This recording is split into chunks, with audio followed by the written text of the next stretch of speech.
Innal hamdalillah nahmaduhu wa nasta'inuhu wa nastaghfiruh wa na'udzu billahi min shururi anfusina wa min sayyiati a'malina.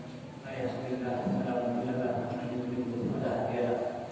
Asyhadu an la ilaha illallah wa la syarika lahu wa asyhadu anna Muhammadan 'abduhu wa rasuluh. Allahumma shalli 'ala Muhammad wa 'ala alihi wa sahbihi ajma'in. Ya ayyuhal hadirin ittaqullah haqqa tuqatih wa la tamutunna illa wa antum muslimun. Wa qala Allah ta'ala fi kitabil karim, abashiril ladzina amanu wa amilus solihati anna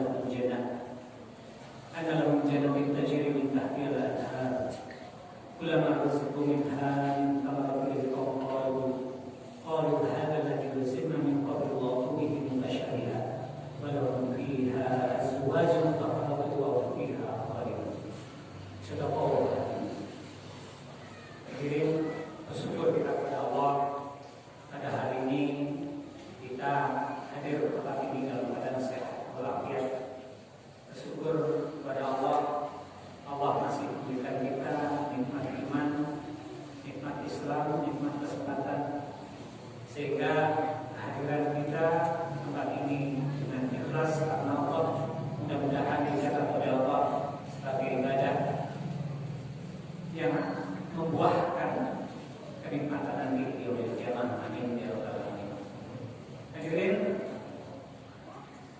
pada kesempatan ini Bapak ingin menyampaikan beberapa tasirah yang mungkin sudah kita ketahui, berita gembira yang semua kaum muslimin harus mengetahui hal ini dan harus memberikan perhatian. Di antaranya berita gembira yang pertama yang mungkin sudah kita ketahui, bahwasanya telah terjadi pemilihan presiden di Amerika, yang mana saat ini dimenangkan oleh presiden yang mereka memiliki kecenderungan kepada Islam. Di dalam pidato-pidatonya dia sempat mengutip hadis-hadis Nabi. Di antara hadis yang dikutip oleh beliau, man ra'a minkum munkaran falyughayyirhu biyadihi, fa illam yastati fa bi lisanihi, fa illam yastati fa bi qalbihi, wa dzalika afdalul iman.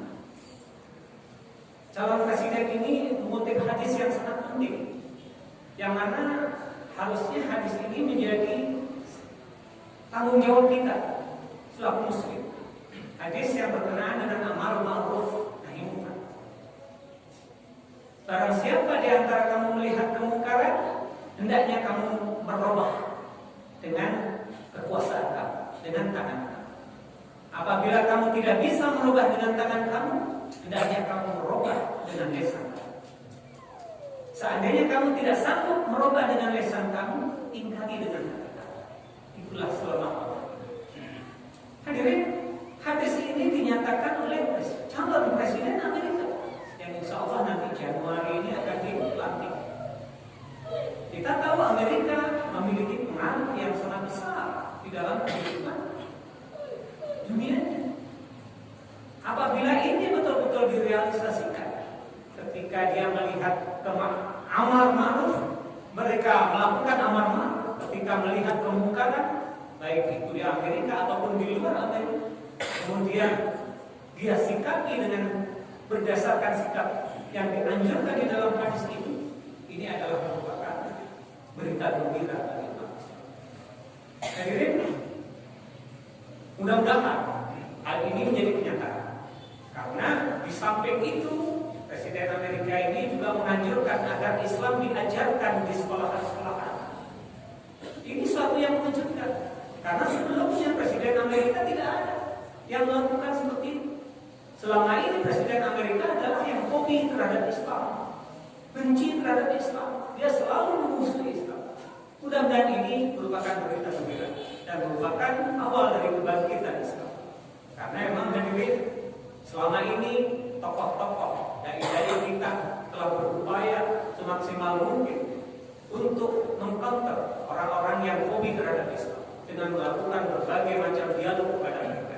sehingga citra Islam yang jelek bisa diperbaiki oleh mereka. Mudah-mudahan hal ini merupakan kebaikan bagi masa depan Islam. Kemudian hadirin, Basyirah yang juga harus kita ketahui, Eropa sangat benci pada Islam. Bahkan ketika Macron, mereka menyetujui media yang membuat cacian terhadap Rasulullah dengan memunculkan karikatur Rasulullah. Hadirin, ternyata ada orang-orang yang membela Islam. Di antaranya justru masyarakat Prancis. Ada yang mereka berani menyatakan kepada Macron bahwasanya Islam bukan teroris. Islam adalah agama yang santun.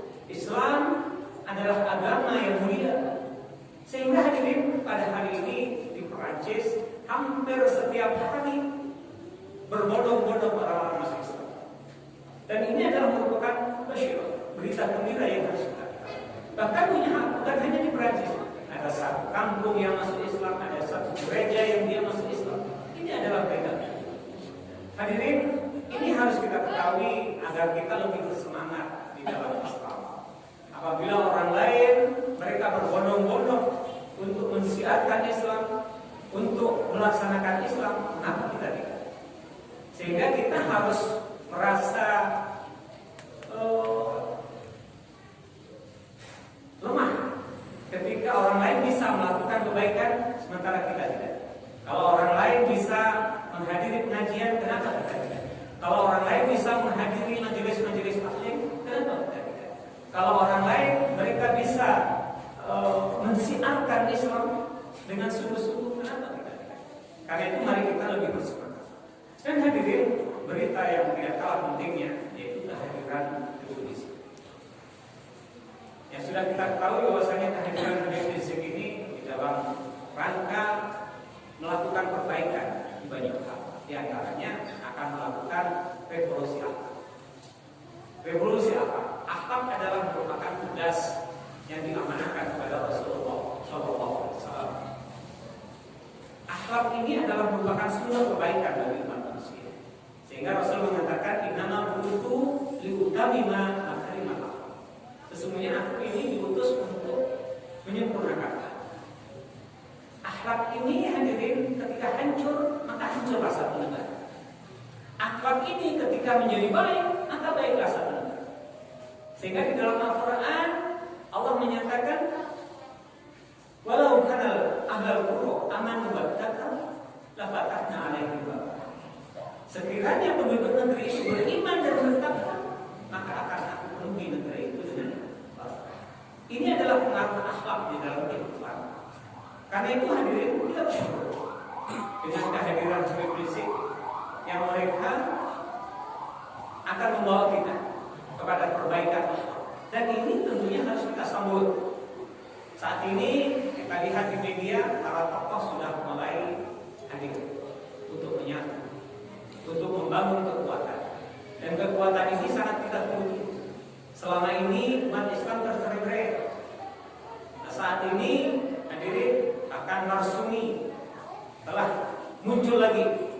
Dia akan membangun kembali persatuan umat.